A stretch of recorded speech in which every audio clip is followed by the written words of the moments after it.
2 சாமுவேலின் புஸ்தகம் 6ஆம் அதிகாரம் 11வது வசனம்.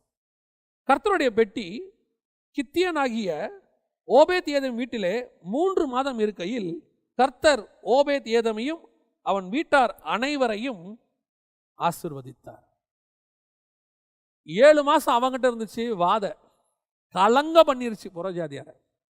20 வருஷம் இஸ்ரவேல்கிட்ட இருக்குது, தேவ ஜனங்கிட்ட தான் இருக்குது, ஒரு பிரயோஜனம் இல்லை. ஆனா இப்போ பெட்டி நகரத்துக்கு வெளியே இருக்கு.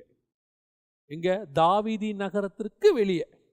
இது புறஜாதியாருக்கு அடையாளம்னு வச்சுக்கோங்களேன். ஏன்னா இயேசு புறம்பே அடிக்கப்பட்டார், எருசலேமுக்கு புறம்பே. இங்க வசனம் சொல்லுது, தாவீது பெட்டியை நகரத்திற்கு கொண்டு வருவதற்கு பயந்தானாமா. அதை தன்னிடத்தில் தாவீதி நகரத்தில் கொண்டு வர மனதில்லாமல், 10வது வசனம் சொல்லுது, தாவீதி நகரத்திற்கு கொண்டு வர மனதில்லாமல். தாவீதி நகரம்னா சீயோன் கோட்டை இருக்கிற இடம். அங்க கொண்டு வரதுக்கு மதம் இல்லாமல் புறம்பே வெளியே வச்சுட்டான். எதுக்கு அது வெளியே இருக்கட்டும், என்ன நடக்குதுன்னு பார்ப்போம். 20 வருஷம் கீரியாத்தாதம் வீட்டில் இருக்கும்போது ஒன்றும் நடக்கலையா, சும்மாவே இருந்துச்சு. ஆனால் எடுத்துட்டு வரும்போது பிரச்சனை வந்துருச்சியா? ஏன் பெட்டியை கொண்டு வரக்கூடிய ப்ரொசீஜரில் அவங்க கொண்டு வரல? 20 வருஷம் ஒருத்தன் பாதுகாத்துருக்கிறான். ஆனால் அவன் தான் கொண்டு வரான். திருப்பி கொண்டு வரும்போது பெட்டியை மாட்டு வண்டியில் வச்சு எடுத்துகிட்டு வந்துட்டான். ஆண்டவர் அடிச்சு விட்டாரு, அது முடிஞ்சிச்சு கதை. இப்போ ஒருத்தன் வீட்டில் புறஜாதியார்கிட்ட கொடுத்தாச்சு. இது இப்போ நமக்கான அடையாளம். முதல்ல பெலிஸ்தேர் என்பது எதிரிகள்கிட்ட பெட்டி இருந்துச்சு. அடுத்து கிரியத்யாரீம்ன்றது எருசலேம் இஸ்ரவேல்கிட்ட பெட்டி இருந்துச்சு. இப்போ நகரத்துக்கு புறம்பே புறஜாதியார்கிட்ட பெட்டி. இது புறஜாதியாருடைய காலம். நம்மகிட்ட பெட்டி இருக்குது. வசனம் சொல்லுது, கர்த்தருடைய பெட்டி கித்தியனாகிய ஓபேத் ஏதோம் வீட்டில் 3 மாதம் இருக்கையில் கர்த்தர் ஓபேத் ஏதோமையும் அவன் வீட்டார் அனைவரையும் ஆசீர்வதித்தார். இப்போ நல்லா கவனிச்சு பாருங்க. 20 வருஷம் இருந்துச்சு இல்லையா அவன் வீட்டில், கிரியத்யாரீம் வீட்டில். அங்கே இருக்கும்போது பாருங்க, அதுக்கு ஒரு ஆசாரியன் இருக்கிறான். ப்ரொசீஜராக அதை வச்சுக்கிறாங்க. மேட்டின் மேலே பெட்டியை கொண்டு போய் ஒரு இடத்துல வச்சு, ஒரு ஆசாரிப்பு கூடாரத்தினுடைய மாடல் மாதிரியே வச்சு, ஒரு ஆசாரியனை வச்சு எல்லாம் செய்கிறாங்க. இங்கே பாருங்க, ஆசாரியன் கிடையாது, யாரும் கிடையாது. பெட்டி புறஜாதியார் வாசம் இருக்கிறது. ஆனால் பெட்டி இருக்குது. வசனம் சொல்லுது, கர்த்தர் என்ன செஞ்சாரா, அந்த வீட்டை ஆசீர்வதித்தார். இவ்வளோ பெரிய பிரச்சனை நடந்த உடனே ராஜாவுக்கு பயம். இது எப்படா உள்ள கொண்டாடுறது? 2 பேர் செத்து போயிட்டான், அடிச்சிட்டார் ஆண்டவர். இது எப்படி உள்ள கொண்டாடுறது? அவ்வளோ ஒரு டென்ஷனான டைம். அந்த நேரத்தில் ஒருத்தன் அந்த பெட்டியை சொல்கிறான், என்கிட்ட கொடுத்துருங்க, அந்த பெட்டி என் வீட்டில் இருக்கட்டும். ஆசாரியனையே அடிச்சிட்டாரா. சொந்த ஜனங்களாகிய இஸ்ரவேலருக்கே இந்த நிலைமைடா. அவங்களே அவரை ஏற்றுக்கொள்ள புறஜாதியார் கிட்ட ஒப்படைச்சிட்டாங்கடா. இயேசுவை புறஜாதியார் வசம் ஒப்படைச்சிட்டாங்க. இஸ்ரவேலே தீக்கிரை ஆயிடுச்சுடா. அவனுங்களாலேயே அவரை வச்சுக்க முடியல. அவன் சொல்றான், பெட்டியோடைய மகத்துவம் தெரியாதவன் அவன். பெட்டி வேணும் தான் நினைக்கிறான் வெளியே, பெட்டியோடைய மகத்துவத்தை தெரியாதவன் அவன். நீ பெட்டி இங்கே கொடு, ஓபேத் ஏதோம் வீட்டில் கொடு, என் வீடு எப்படி ஆசீர்வதிக்கப்படுப்பா. புறஜாதியார் உங்கள் கையிலையும் என் கையிலையும் தான் இப்போ அந்த பெட்டி வந்திருக்குது. நான் சொல்லுவேன், அந்த பெட்டி நம்ம கையில் ஆசீர்வாதத்துக்காக வந்திருக்கு. நம்ம வீட்டில், நம்ம கிட்ட, நம்ம சபையில் கர்த்தர் இருக்கும் அளவும் ஆசீர்வாதம் தங்கி இருக்கு. ஸ்பிரிச்சுவல் ஆசீர்வாதமும் சரி, உலக ஆசீர்வாதமும் சரி. இன்னைக்கு ஆசீர்வாதம்னாலே நம்ம மைண்டு ஃபுல்லாக எதில் ஓடுது? உலக பிரகாரமாக தான் ஓடுது. நான் சொல்ல, ரெண்டும் உண்டு. ஆனால் முதலாவது நீங்கள் எதை தேடுங்கள்? தேவனுடைய ராஜ்யத்தை நீதியும் தேடுங்கள். முதலாவது எதை தேடுங்கள்? அவருடைய வலது பாரசத்தில் உள்ளதையே தேடுங்கள். இப்போ நல்ல சபைக்குள்ள கர்த்தருடைய மகிமை இருக்குமானால், எனக்கு தெரிஞ்சு இது என்னுடைய ஊழிய அனுபவத்தில் சொல்கிறேன், ஆசீர்வாதம் தானாய் வரும்.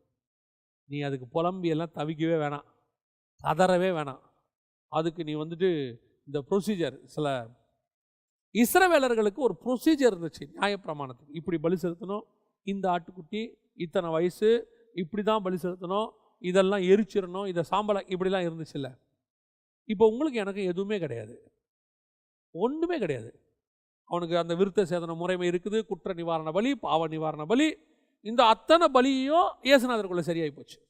இப்போ உங்களுக்கு எனக்கும் ஒன்றுமே கிடையாது. ஆனால் ஒன்றே ஒன்று தான், அவருடைய நாமத்தை நம்ம வச்சுருக்கிறோம்.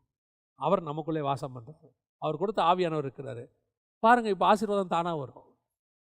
இதுக்கு நீங்கள் அவன் பண்ண வேண்டிய அழுது புலம்பி எளிய, அவன் சொல்கிறான், அந்த கிரியத்தாரோட வீட்டில் ஒரு ஆசாரியனை நியமிக்கிறாங்க. வசனம் சொல்லுது, 1 சாமுவேல் புத்தகம் 7ஆம் அதிகாரம் 1ஆம் வசனம், கர்த்தருடைய பெட்டியை காக்கும்படிக்கு அவன் குமாரனாகிய எலியேசரை பரிசுத்தப்படுத்தினார்கள். இங்கே ஓபேத்ஏதோம் பரிசுத்தமாக இருந்தார்னு இருக்குதா? அப்போ பரிசுத்தம் தேவையில்லையா? அதோடைய அர்த்தம் அதுக்கு அல்ல, அதல்ல. அங்கே ஒரு ப்ரொசீஜர், முறைமை, இஸ்ரவேலுக்கு நியாயப்பிரமாணம், இப்படித்தான் இதெல்லாம் செய்யணும் அப்படிலாம் இருந்துச்சுல்ல. உங்களுக்கு எனக்கு எதுவுமே இல்லை. உங்களை என்னையும் கர்த்தர் தம்முடைய விலையேற பெற்ற ரத்தத்தில் கழுவி இருக்கிறார். பெட்டி வீட்டுக்குள்ளே வந்துருச்சு, அவ்வளோதான். பெட்டியை கொண்டு வரும்போது அவனுக்கு எந்த முறைமையும் தெரியாது. இயேசு கிறிஸ்துவ வேறு எதுக்காகவும் ஏற்றுக்கொள்ளலை. அவர் என்னை தேடி வந்தார். அவர் வந்ததே ஆசீர்வாதையா. இந்த ஆசீர்வாதத்தை யார் பார்க்குறா தெரியுமா? ராஜா பார்க்குறான். ஏய், நான் எடுத்துகிட்டு வரும்போது அடிச்சாடுறா, உன் வீட்டில் ஒரு ஆசீர்வாதமாக இருக்காரா? ஆமாயா, அதான் உண்மை. இஸ்ரவேலுக்கு அவர் எப்படி இருந்தாருங்கிறது வேற. அவர் நல்லவர் தான். அவங்க அவரை சரியாக வச்சுக்கல. பெட்டியை பெலிஸ்தர் எப்படி யூஸ் பண்ணாங்கன்றது வேற. ரோமர்கள் எப்படி பிடிச்சி அடித்தாங்க, உதைச்சாங்க, அவர் முதுகை எப்படி பண்ணாங்க, சிலுவையில் அரைஞ்சாங்க, அதெல்லாம் வேற. ஆனால் எங்களுக்கு அவர் நல்லவர். எங்கள் வீட்டுக்கு வந்துட்டாரு, நாங்கள் சந்தோஷமாக இருக்கிறோம். கிறிஸ்து எங்களை ஆசீர்வதிச்சிருக்கோம். எங்களை பார்த்து ராஜா தெரிஞ்சுக்கணும், நம்மளை பார்த்து ராஜா தெரிஞ்சுக்கணும், நம்மளை பார்த்து இந்த உலகம் தெரிஞ்சுக்கணும். அந்த ஓபேத்ஏதோம் வீட்டில் இருக்கிறத பார்த்து அவன் சொன்னான், ராஜா சொல்கிறான், இனிமேட்டு இந்த பெட்டியை நம்ம எடுத்துன்னு போயிடலாம். ஏன்? அவன் வீட்டில் எப்படி இருக்கிறாரு, அவனையும் அவன் வீட்டாரையும் ஆசீர்வதித்தார். அதான் அர்த்தம். இதை பேசுங்க. என் வீட்டில் உடன்படிக்கை பெட்டி இருக்கு, என் வீடு ஆசீர்வாதமாக இருக்கும், அவ்வளோதான். ஏங்க, எலியேசர் வீட்டில் இருக்கும்போது ஒன்றும் நடக்கலைங்க, நம்ம வீட்டில் நடக்கும். பெலிஸ்தர் பாளையத்தில் அது பெரிய ப்ராப்ளத்தை உண்டாக்குச்சுங்க, ஏன் பாளையத்தில் அது ஆசீர்வாதத்தை கொண்டு வரும். ஏன்? அவ்வளோதான். கர்த்தர் எனக்கு நல்லவராக இருக்கிறார். கர்த்தர் நல்லவர் என்பதை ருசித்து பாருங்கள். சிலர் வந்து நெகட்டிவாக சொல்லுவான், பேசுவான். இல்லை, நாங்கள் கூட இயேசுவெல்லாம் ஏற்றுக்கொண்டோம். உன் பாளையம் என்னவோ, உன் வீடு என்னவோ எனக்கு தெரியாது. நான் 20 இயேசுக்கு ஏற்றுக்கொண்டு 30 வருஷம் ஆச்சு. என்னுடைய தனிப்பட்ட லைஃப்பில் சொல்கிறேன். இயேசுவை ஏற்றுக்கொண்டு 30 வருஷம் ஆச்சு. இந்த 30 வருஷத்தில் கர்த்தர் எனக்கு நல்லவராகவே இருந்திருக்கிறார். ஒரு நாள் கூட அவர் எனக்கு கெட்டவராக இருந்ததே கிடையாது. என் வீடு ஆசீர்வதிக்கப்பட்டிருக்கிறது, என் வீட்டார் ஆசீர்வதிக்கப்பட்டிருக்கிறார். கர்த்தர் எங்களை வேலி அடைத்து பாதுகாத்திருக்கிறார். நான் சாட்சியாய் சொல்லுவேன். அதுதான் உண்மையும் கூட. நான் இந்த மெசேஜுக்காக சொல்லலை, உண்மையும் கூட. இயேசு அவன் வீட்டில் இருந்தால் ஆசீர்வாதம் தானா வருங்க. நீ உண்மையாக இருந்தால் போதும், அவ்வளோதான். அந்த பெட்டிக்கு நீ உண்மையாகிரு. நீ எலியேசரை மாதிரி பயங்கரமாக பரிசுத்தப்படுத்தி, அந்த முறைமை கூடலாம் இன்னும் இல்லை, மனசின்படி, நீ மனசாட்சியின்படி, உனக்கு கொடுத்துருக்கிற பரிசுத்த ஆவியின்படி, கர்த்தர் கொடுத்த வசனத்தின்படி நீ உண்மை உள்ளவனாகிரு. உனக்கு ஒரு ஊழியம் கொடுத்துருக்காரா, அதுக்கு உண்மை உள்ளவனாகிரு. உனக்கு ஒரு குடும்பம் கொடுத்துருக்காரா, அதுக்கு ஒரு உண்மை உள்ளவனாகிரு. உனக்கு ஒரு வேலை கொடுத்துருக்காரா, உண்மை உள்ளவனாகிரு. அப்படி இருக்கும்போது உனக்குள்ள இருக்கிற பெட்டி உன்னை ஆசீர்வதிக்கும். உனக்குள்ள இருக்கிற தேவன் உன்னை ஆசீர்வதிப்பார், உன் வீட்டை ஆசீர்வதிப்பார். இன்னைக்கு ஆசீர்வாதம்னா என்ன? பெட்டியை கொண்டு வந்து வச்சாச்சு, அதனால ஓபேத்ஏதோம் என்ன வேணாலும் செய்யலான்னு அர்த்தமா? எது வேணாலும் செய்யலாங்க. பெட்டியே எங்கிட்ட தான் இருக்குது. இந்த பெட்டி கொல்லவும் செய்யும், பெலிஸ்தர் பாளையத்தில் மரணத்தையும் உண்டாக்கி இருக்கிறது. இந்த பெட்டி ஆசீர்வதிக்கும், ஆசீர்வதிக்காது, கொல்லவும் கொள்ளாது, சும்மாவே இருக்கும். எத்தனை வருஷம்? 20 வருஷம் கூட இருக்கும், அமைதியாக இருக்கும். நிறைய பேர் கிறிஸ்தவங்க பேரில் சும்மாவே இருக்கான். அவன் சொல்கிறான், எனக்கு என்ன பாருங்க ஆசீர்வாதமே இல்லைங்க, நாங்களும் சர்ச்சுக்கு தான் போகிறோம் வரோம், ஆனால் ஒன்றும் பெரிய அப்படி ஒரு பெரிய மாற்றம் எனக்கு இல்லவே இல்லை. நீ பெட்டியை வச்சுக்கிட்டு புலம்பிகிட்டு இருக்கிற. ஏன்னா அவன் கீரத்தியாரம் வீட்டில் அப்படி தான் செஞ்சுக்கிட்டு இருந்தாங்க. 20 வருஷம் பெட்டியை வச்சுக்கிட்டு புலம்பிகிட்டே இருந்தான். கர்த்தரை நினைத்து புலம்பி கொண்டு இருந்தார்கள். நாங்கள் புலம்பலை, பெட்டி எங்ககிட்ட இருக்குது, எங்களுக்கு தெரியும் கர்த்தர் எங்களை ஆசீர்வதிச்சிருக்கிறார், எங்கள் ஊழியம் ஆசீர்வாதமாக இருக்குது. இல்லை, எங்களுக்கு தேவையே இல்லை, புலம்ப வேண்டிய அவசியமே இல்லை. பஞ்ச காலத்திலும் கர்த்தர் காக்காவுக்கு கட்டளையிடுவார். பஞ்சம் இன்னும் கொடிதானா ஒரு விதவை வீட்டை கொடுத்துருவார். காக்காவே பறக்க முடியாத வனாந்திரம், விதவை வீடே இல்லாத வனாந்திரம்னா தூதனே சாப்பாடு கொண்டு வந்துடுவான், அவ்வளோதான். ஏன்? பெட்டி எங்ககிட்ட இருக்கியா, கர்த்தர் எங்களை ஆசீர்வதிப்பார். எங்க வனாந்திரத்தில் போறீங்களே, அன்னைக்கு நைட்டே கிளம்பிட்டீங்களே, மாவு பெஸ்ட்டு எடுத்துக்கிட்டு போறீங்க, இது எத்தனை நாளைக்கு வரும்? ஒரு 15 நாளைக்கு வரும். எத்தனை வருஷம் சுத்த போறீங்க? 40 வருஷம் சுத்த போகிறோம். 15 நாளைக்கு தானே சாப்பாடு இருக்குது, அடுத்த 40 வருஷத்துக்கு பரலோகத்துலேருந்து சாப்பாடு வரும். இத்தனை பேருக்கு 5 லட்சம் புருஷர் இருக்கு, 6 லட்சம் புருஷர் இருக்கீங்கயா, இவங்களுக்கு தண்ணிக்கு என்ன பண்ணுவீங்க? தண்ணியை நீங்கள் ஊற்று போட்டு எடுப்பீங்க. தண்ணி வச்சிருக்கிற ஊற்று எங்கள் கூடவே வரும், கண்மலை கூடவே வரும். அதுவும் எப்படி? மலையிலேருந்து வரக்கூடிய பெஸ்ட்டு தண்ணி. இப்போ கூட சொல்லுவாங்க பாருங்க, மலையிலேருந்து வரக்கூடிய ஊற்று அப்படியே சில்லுன்னு பெஸ்ட்டாக இருக்கும். யோசித்து பாருங்கள், வனாந்தரத்தில் கண்மலையிலேருந்து தண்ணி வந்தால் எப்படி இருக்கும்? கண்மலையிலேருந்து வர தண்ணி சில்லுன்னு இருக்கும். ஐஸ் வாட்டர் கொடுத்துருக்குறாரு, நல்ல சில்லுன்னு தண்ணி, நல்ல சாப்பாடு. பகல் ஃபுல்லாக மேக ஸ்தம்பம், அப்படியே ஏர் கண்டிஷன் மாதிரி இருக்கும் சில்லுன்னு. நைட்டில் பார்த்தீங்கன்னா ஹீட்டரு, அக்னி ஸ்தம்பம். புறப்படுன்னு சொல்லி புறப்பட்டோம், அவ்வளோதான். இத்தனை ஃபெசிலிட்டிஸும் பரலோகம் எங்களுக்கு செஞ்சு வச்சிருக்குது. இது ஒரே ஒரு விஷயம், எங்களுக்கு முன்னாடி போகிறவர் அப்படிப்பட்டவர், நமக்கு முன்னாடி போகிறவர் அப்படிப்பட்டவர். நம்ம வீட்டில் அவர் இருந்துட்டாருன்னா போதும், அந்த பெட்டி இருந்துட்டா போதும், ஆசீர்வாதம் தானாக வரும். ஒரே ஒரு காரியத்தை நான் சொல்லி முடிக்கிறேன். யோசேப்பை கொண்டு போய் சிறைச்சாலையில் வச்சாச்சு. எனக்கு ரொம்ப பிடிச்ச சம்பவம், 39ஆம் அதிகாரம் ஆதியாகமத்தில் வச்சாச்சு. வசனம் சொல்லுது, கர்த்தர் யோசேப்போடு இருக்கிறார். அவ்வளோதான். சிறைச்சாலை அதிகாரியின் கண்களில் யோசேப்புக்கு தயவு கிடைச்சிச்சா? ஏன்? கர்த்தர் கூட இருந்தால் எல்லா கண்ணிலையும் ஆசீர்வாதம் தானாக வருங்க. ஏன்? கர்த்தர் கூட இருந்தால் அந்த மகிமைக்கு அப்படி ஒன்று இருக்குங்க. நீ கர்த்தரை கூட வச்சுக்கிட்டு ஏன் புலம்பிட்டு இருக்கிற? என்னன்னு தெரில, எவ்வளோதான் வாழ்க்கை என்ன ஆகும் தெரில, எதிர்காலம் என்ன ஆகும் தெரில, என் பிள்ளையை எப்படி வளர்ப்பேன்னு தெரியல, போகிற போக்க பார்த்தா கேஸ் விலை ஏறிக்கிட்டு இருக்கு, பால் விலை எல்லாம் ஏற தான் செய்யும். என்னைக்கு இறங்கி இருக்கு? என்னைக்கு இறங்கி இருக்கு? இந்த 30-40 வருஷத்தில் நமக்கு நினைவு தெரிஞ்சு எப்போ இறங்கி இருக்கு? எல்லாம் விலைவாசி ஏறி தான் இருக்கு. லேண்டு விலை ஏறி இருக்கு, தங்க விலை ஏறி இருக்கு, எல்லாம் ஏறிக்கிட்டு தான் இருக்கு. எப்போ குறைஞ்சிச்சு? ஆனால் ஏறினாலும் உனக்கும் எனக்கு என்ன தேவையோ அதை கர்த்தர் கொடுத்துட்டு தானே இருக்கிறாரு.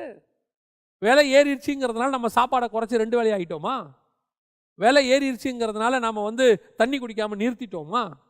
விலை ஏறிடுச்சுங்கிறதுனால வீட்டில் குடியிருக்காமல் மரத்தடியில் குடியிருக்கிறோமா? வீட்டு வாடகை ஏறினாலும் அதை கொடுப்பதற்கு கர்த்தர் வல்லமை உள்ளவராக இருக்கிறார்.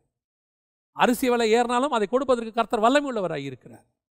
கர்த்தரை நோக்கி பார்த்த நாம இது வரைக்கும் வெக்கப்பட்டு போனதே இல்லைல்ல. என்ன ரீசன்? நம்ம வீட்டுக்குள்ளே பெட்டி இருக்குங்க, அவ்வளோதான். பெட்டி இருக்குது, அந்த பெட்டி நம்மளை ஆசீர்வதிக்குது. இப்போ பெட்டி என்ன நிலையில் உங்கள் வீட்டில் இருக்குங்க? கடைசி கேள்வி. நிறைய பேர் வீட்டில் வாத பிரச்சனை, போராட்டம். சிலர் வீட்டில் பெட்டி சும்மா இருக்கு. ஆனால் ஒரு சிலர் வீடுகளில் மட்டும் அந்த பெட்டி ஆசீர்வாதமாக இருக்குது.